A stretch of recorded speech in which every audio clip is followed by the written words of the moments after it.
What's up, and welcome back to Interpreting the Stars, where today I'm finally returning back to my James Bond movie marathon after 2 months of a break. Today's film is the 19th Bond film, The World Is Not Enough.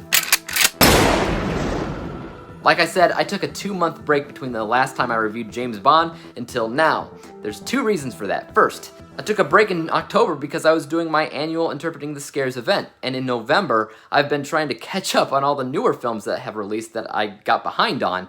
I'm still behind on quite a few of them, but I squeezed this one in there because I missed this series. I didn't necessarily miss, Pierce Brosnan in the role, but I did miss James Bond in general. So I'll take what I can get, and that's why I'll satisfice The World Is Not Enough. Let's get cracking.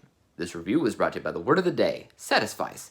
To choose or adopt the first satisfactory option that one comes across. The World Is Not Enough once again follows James Bond in a protective role as he is tasked with looking after Electra King, an oil heiress who is found to be in danger after her rich oil tycoon father is murdered in the heart of MI6 by a dastardly villain who cannot feel pain.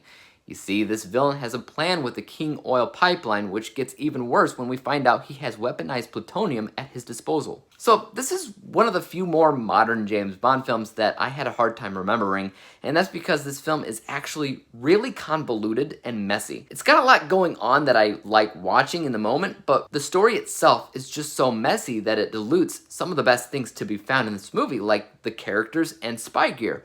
When you ignore the story and you take a look at the characters all on their own, they're all actually relatively strong, unique characters. Apart from Bond himself, you got 2 leading ladies, Electra King and Christmas Jones, and both of these characters are interesting and have their own character development where they start out as one way and they end another way.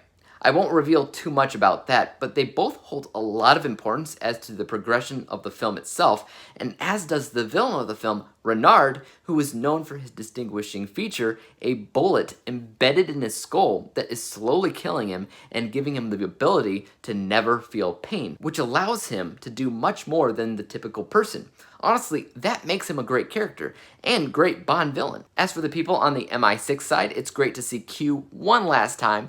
That guy is basically the Stan Lee cameo of these Bond films, playing the same character for 36 years. That's an incredible resume, and I don't think we'll ever get to see another Q like him. Judi Dench also does a great job in this movie as well. So far, she has been the best M, consistently pulling off just enough strictness and emotion for the character, and the fact that she's not afraid to step out from behind her desk and get thrown into the action always made her the best M, and I love her performance once again here. As for the spy gear that Bond has, it's hard to kind of list them all off in this review since there's a lot in this movie, but a couple stood out to me. The X-ray glasses, that was pretty cool, and the fancy spy car. But honestly, everybody had really awesome stuff. The bad guys even had a couple of helicopters with these huge saws hanging off of them, which were really cool. Don't ask me how that even works, but I had just enough suspension of disbelief to enjoy watching it anyway. And that's just the thing about this movie, the suspension of disbelief. They were going hard with that in this movie and wanted the audience just to have a good time watching all this action, explosions, and insanity, all of which is all over the place in this movie, just so that they can ignore the fact that the story's kind of blah. This is actually one of the lowest, if not lowest scored Bond films that I have when it comes down to writing. My writing score for The World Is Not Enough was only 2 out of 10. I thought the dialogue was fine, filled to the brim once again with cheap puns that some will think are hilarious, some will think are just cheap. I also was interested enough to watch the film, so the concept wasn't horrible. But because it was just so convoluted, I kind of lost my interest. So I gave 0 points to the pacing of the film, the depth or meaning of the story, and its originality. It's unoriginal because if you dig deep and find out the end game of the film's story, it's just another kill the competition to own the monopoly storyline that we see a lot with James Bond. Instead of gold or diamonds, it's oil. That alone is fine, but it takes forever in this movie to explain that. And because the story is just so confusing and convoluted that when they actually tell you what the movie's about, it might just go over your head. Just like these characters, which are actually good, they might go over your head too. It's the story. The story is just so filled with junk that it makes the entire movie forgettable when some things shouldn't be.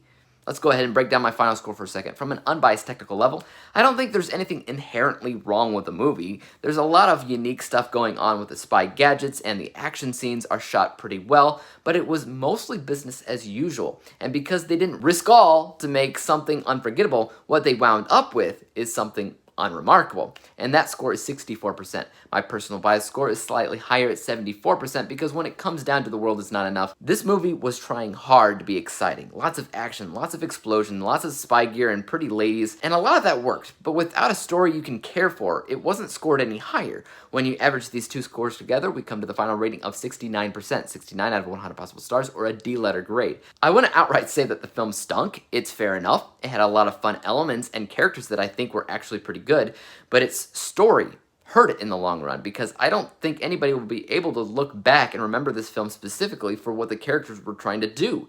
Take that as you will and let me know your thoughts in the comment section down below.